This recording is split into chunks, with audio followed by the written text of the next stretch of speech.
Welcome to the Lean Out Your Business podcast, a show dedicated to helping entrepreneurs accelerate business growth and simplify success.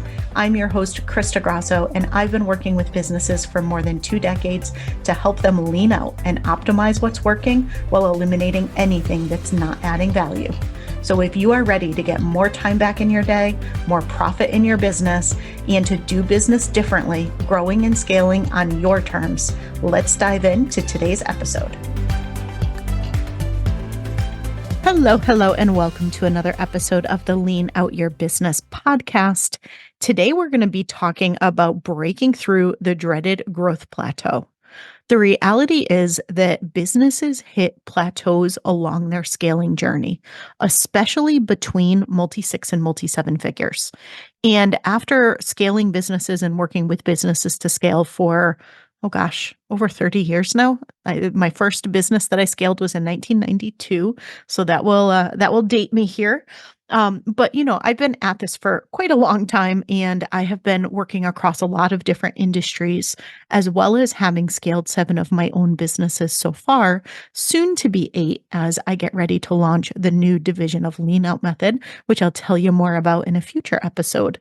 But I was having a conversation with someone about a plateau that they were experiencing. And I was sharing with them, in my experience, I've seen there's 6 different plateaus that most businesses end up hitting when they're in that messy middle of multi-6 to multi-7 figures. And I thought this would be a really great podcast episode. Let me share more about this because I don't know if people realize that these plateaus exist at these different points. But again, after working with hundreds of businesses myself, and certainly working with a lot of other business coaches and consultants and advisors who also help people in this industry, I can say that these 6 plateau points are really common. Now, thankfully, not every business hits every one of the plateau points, but if you've ever hit a plateau before, you know that that plateau can be incredibly frustrating. It can be really scary when all the things that you were doing that used to work aren't working anymore. It feels like the only thing you can do is work harder and harder and harder, and you just keep working harder to try to get the same results. And over time, those results keep decreasing and you run out of hours. You can't work anymore. Your only option is to hire more people to work more. And that's not a good solution because that actually tanks your profit margin. Your expenses go up, but you're not actually bringing in a whole lot more revenue. So you're actually decreasing the amount of money that you're making in the business and the amount of profit that the business is generating. And it's a really, really scary place to be. And what I see a lot of businesses do at this time is sometimes they make some of those reactive types of decisions that really can hurt the business. They end up doing more hope-based marketing as opposed to doing more strategic shifts and optimizations. And a lot of times the focus ends up being on the wrong things. And so what I want to break down today is the 5 core things that you want to be looking at and analyzing if you're at a plateau. I also want to share with you what those 6 different plateau points are so you could recognize if you're at one currently, or you can be really smart and strategic and try to stay ahead of one because you can avoid them. If you're really smart, if you're really strategic, if you focus on the 5 core elements. You've heard me talk about these many, many times before. If you're on my email list, if you follow me on social media, you know I talk about them all the time. They're strategy, planning, systems, team, and insight, SPSTI, and it's because they're absolutely critical. But the thing is, these are not something that you check a box and you do and you're done with. They're things that continue to evolve and shift and that need to evolve and shift as your business continues to grow and eventually ends up scaling. And you need to be looking at them, treating them, thinking about them, and doing them differently as you hit and break through those different revenue targets, those different revenue levels that hopefully become launch pads and do not become plateaus, because they can become plateaus if you're not making the strategic shifts that you need to in each of those 5 areas. All right, so first things first, what are the plateau points? And again, I'm talking specifically about those that you're going to hit between that messy middle stage of multi six to multi seven figures. I really love working with businesses in that messy middle because once you've broken through 250,000, 300,000, once you're in that multi six figure mark, it's really interesting. The way that you think about business and the way that you approach things really does shift. In the earlier days of business, as you're trying to find and get traction with what you're doing, right? As you're trying to find product market fit, as you're trying out all of the different things and kind of making things up as you go along and saying yes to everything, hoping that something is going to work, you eventually find what's working. Now, it might not be the thing that's going to work forever. It might not be something that's super scalable. It might not be your forever go to thing that you're known for in the industry, but you've usually got a good enough thing going that it shifts your focus. Instead of just constantly trying all sorts of different things to try to get something working, now you're trying to optimize what's working. You're trying to grow what you have. You've proven something. Now you're trying to grow it. You're trying to get more clients. You're trying to make a bigger impact.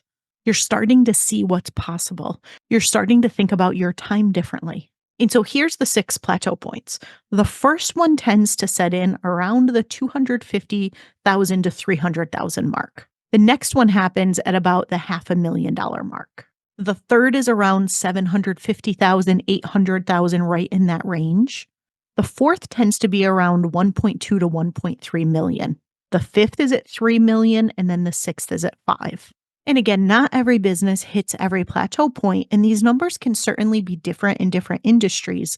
But I find that with most coaching, consulting, service-based, expert-based type businesses, these tend to be the plateau points. The reason for that is that at each one of these levels, your SPSTI needs to shift a little bit. Because when you don't shift it, you just end up in that loop that I was mentioning where you just keep working harder and harder and harder to get the same results.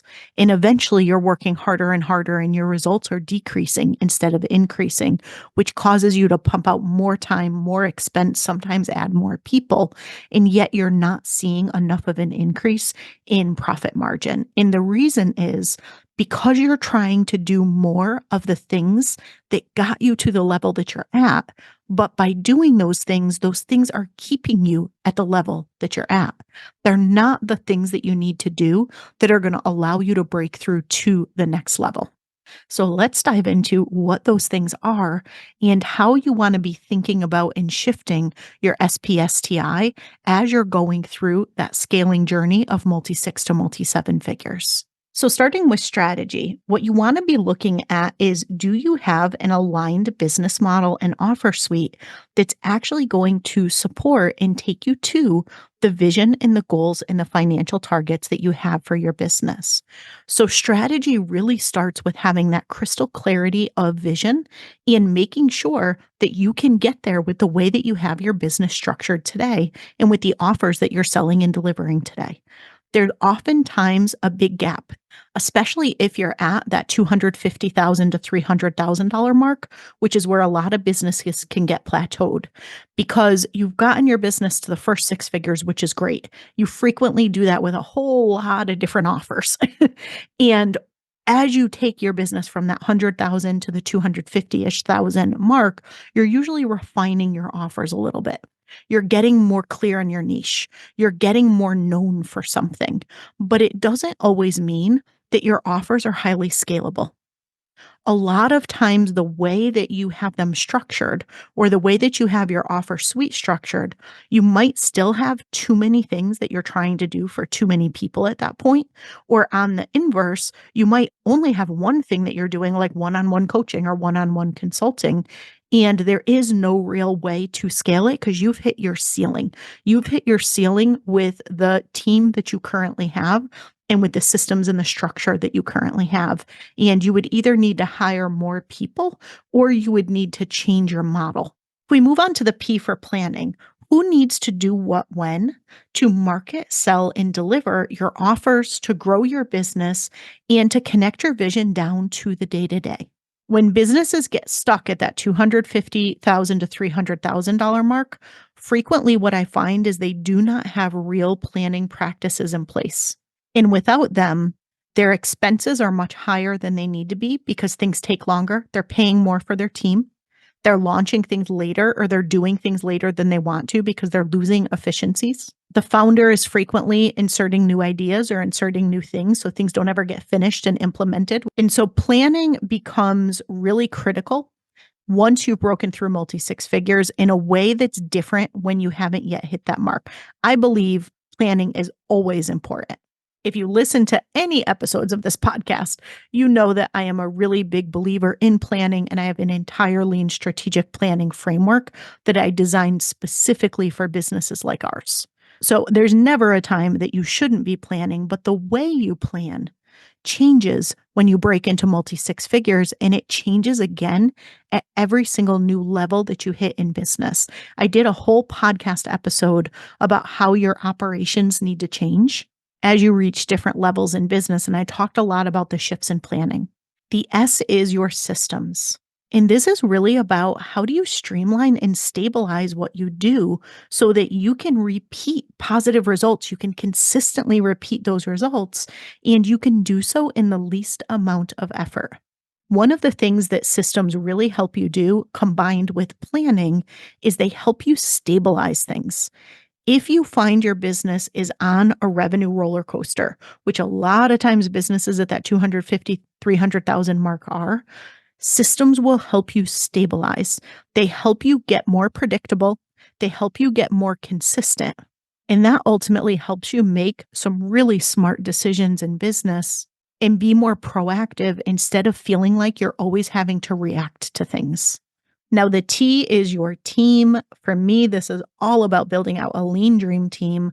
I have many episodes where I've talked about team and how to structure a lean dream team, the different levels of team, how to make sure that you actually have a high performing team as opposed to just a collection of individuals. And so team is really about who do you need to deliver an exceptional client experience and run and grow the business without everything being dependent on you. And by the time you hit multi six figures, that's where you want to start looking at bringing on a right hand person in the business. Now, that right hand person, again, grows and shifts and looks different at different levels. Frequently at that multi six figure mark, you're looking at an OBM. Up until this point, you've probably had a VA. But by the time you get to multi six figures, you really need someone who's at the skill level of an OBM. As you get into 500,000 and further, that's where that starts to elevate even further. And that's where the role that I talk about a lot, the soul, the strategy and operations leader comes in. And then certainly once you get into seven figures, multi seven figures, that's where you're looking at the CISO role, the fractional chief strategy and operating officer. SOLs and CISOs are what I train, mentor, and certify people in, where they're blending strategy with operations so that they can actually be your trusted right-hand person. Usually by the time you hit 500,000, that's where you really want to be considering that role. But if you're at that early multi six figure mark, that's where an OBM can be really valuable. Now, I've seen people invest in a soul earlier, and I think that's wonderful. I think it's great. The earlier you can invest in a soul, the better. So if you are sitting at 300,000 right now and saying that soul sounds really interesting, but she said 500,000, do not wait if you can invest in someone now. But I find that usually the business has the cash flow, they have the revenue for investing in a soul, typically around that 500,000 mark, but it certainly depends on your profit margins as well as your business needs. And then finally, the I is insight. And this is what do you measure to know what's actually working and what isn't? So you're always focused on the most high value things and the things that are delivering results. This is results for the business and this is results for your clients. And so insight and planning are really tightly coupled. Any planning that you do should start with insight. You always want to be looking at what's working. How are things performing? Are things in alignment? And then from there, you want to plan what you do going forward based on that. And so if you think about SPSTI, strategy, planning, systems, team, and insight, and you think about an early stage business, a business in the stage that I would call emerge, which is frequently where people are up until around six figures, maybe 150,000 or so. There is very little SBSTI in place then. Or if it is in place, it's more in pockets, it's more hodgepodge, or it's more because somebody has a particular strength in an area. Right? So there's typically not super robust planning practices, but maybe somebody invested in somebody's launch plan process. And so they've got a plan for launching because they invested in a program that tells them how. Same thing with systems. There's frequently not a whole lot of systems, but if you invested in someone's launch planning process, you've got a system for that and you've got the plan to accompany it.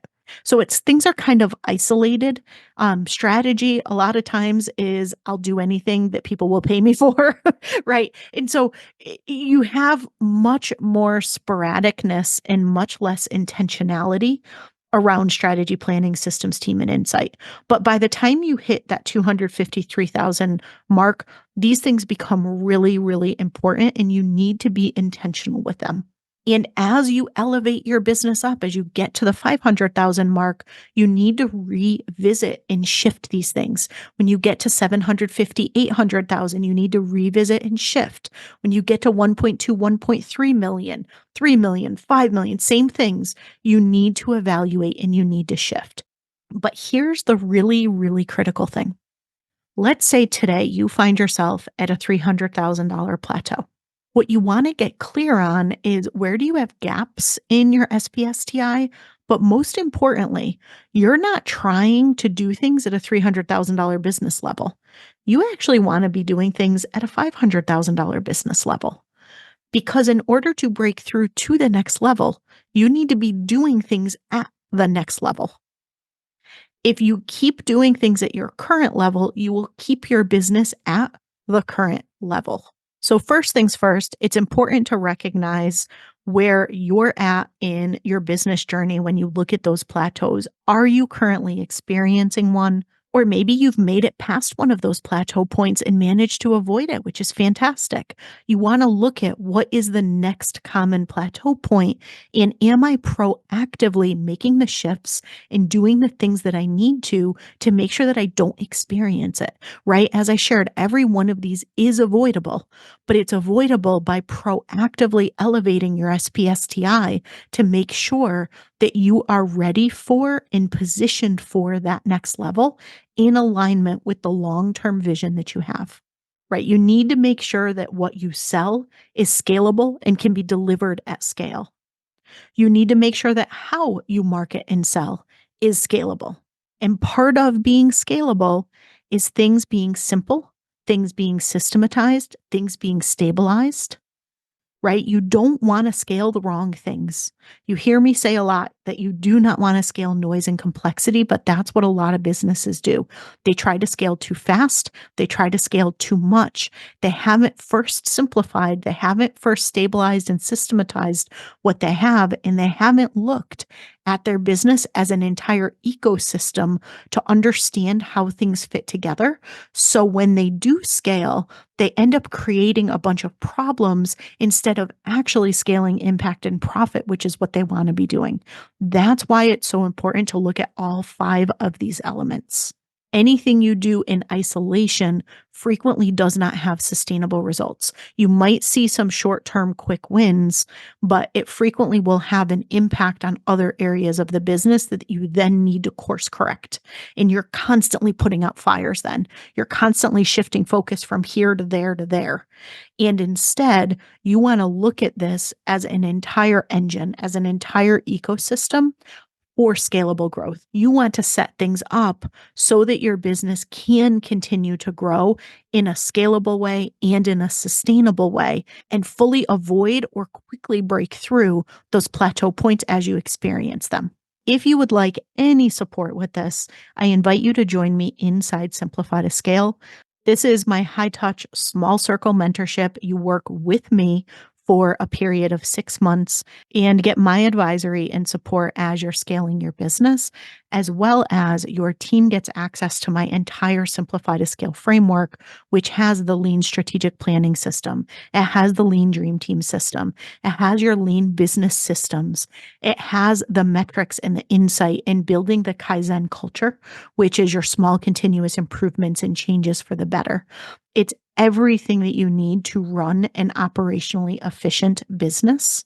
But it's also those things that, as the visionary, as the CEO of the business, you need, but you don't always want to do yourself.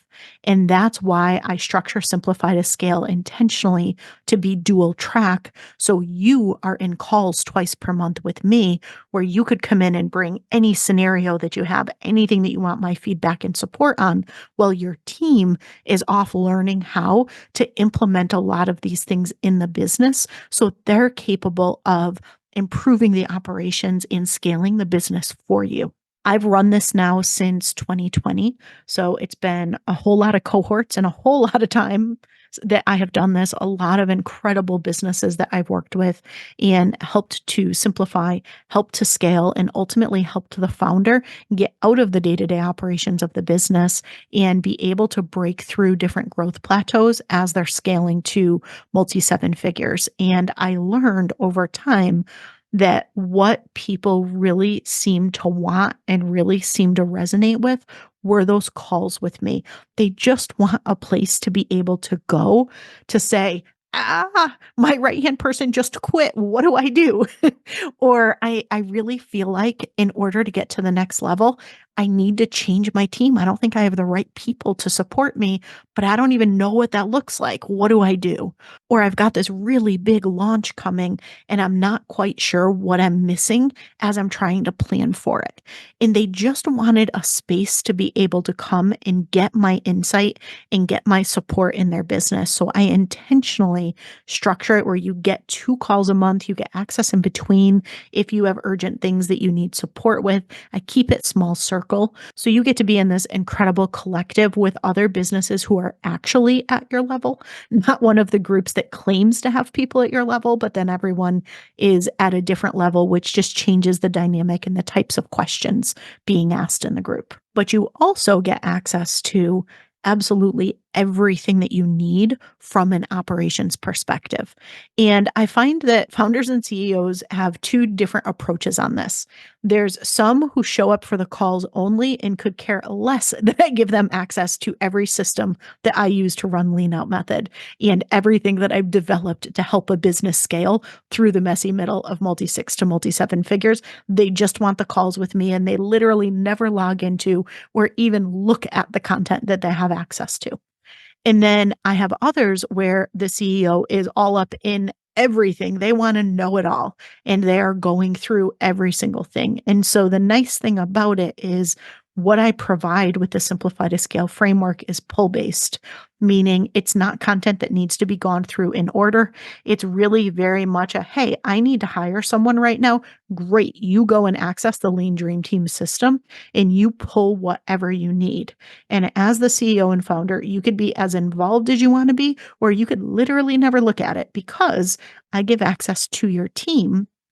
So your team can go in and do whatever needs to be done to fill gaps in the business. Sometimes I'll get questions from people that say, should I really join? Because I have a lot of this in the business already. And the reality is, you never could have gotten a business to multi six figures or multi seven figures without those things in place in your business.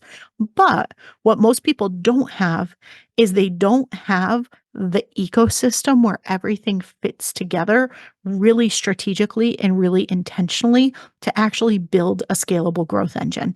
And that's what I end up giving. So, what I recommend is people have their team go in and close the gaps with anything that's missing and to look at and evaluate what you currently have and up level where it's needed so you do have that full engine and ecosystem to be able to scale the business. So that's what Simplify to Scale is. That is what I believe every single business in that messy middle of multi-6 to multi-7 figures needs. So I'm getting ready to kick off a super special cohort at the end of March and would love to have you apply to join me if this is of interest to you and if this is the place that you're at. Whether you are currently at a growth plateau, whether you want to avoid a growth plateau, or whether you don't even think about plateaus and you are just on a path to skyrocket your business to multi-7 figures and beyond, Simplify to Scale is the absolute best and most investment-friendly way to work really closely with me and get my insight and support into your business while also having a small circle community with other incredible business leaders at your level. So head on over to leanoutmethod.com/scale and get your application in. I will be closing things down as soon as I hit 15 people. I keep it super small circle. So jump on that right away. Even if you're curious, there's no pressure if you're approved to join. Once you do get your application in, you and I can also hop on the phone and chat. Or if you just have questions and want to put time on my calendar, you can go straight to leanoutmethod.com/consult and do that. And I'd love to chat, see if it's a good fit, and welcome you in to this super special cohort. I've got some really, really fun things planned that I've not done before. I'm not going to say any more about it on this episode, but if you are curious about it, I would love to chat and welcome you into our special cohort coming up on March 26th. If you are listening to this episode after March 26th, just head over to leanoutmethod.com/scale and apply to join me for an upcoming cohort. So circling back to those 6 plateaus, we've got 250 to 300,000 as the first one, 500,000, 750 to 800,000, 1.2 to 1.3 million, 3 million, and 5 million. Keep in mind where your business is and which is next. Are you at a plateau right now? Or is there one of those revenue points coming up soon that you want to be really strategic and really smart about to make sure that you're avoiding it and your business doesn't get stalled there? The answer in all scenarios is to evaluate and shift as needed your strategy, your planning, your systems, your team, and your insight. I hope you got a lot of value out of this episode. I hope to see your application come through for Simplify to Scale, and I will see you again next week. Thank you for joining me for another episode of the Lean Out Your Business podcast. I hope you got a lot of value and actionable insights from today's show and would love if you take a moment to leave us a review. If you have any questions on today's episode or on how to lean out your business, join us over in our private Facebook community where every week we do live training and Q&A, and I'd love to have you be part of the conversation. Head to leanoutmethod.com/group to join us. And before you go, be sure to subscribe to the show so you're the first to know when we release a new episode. We'll see you next week.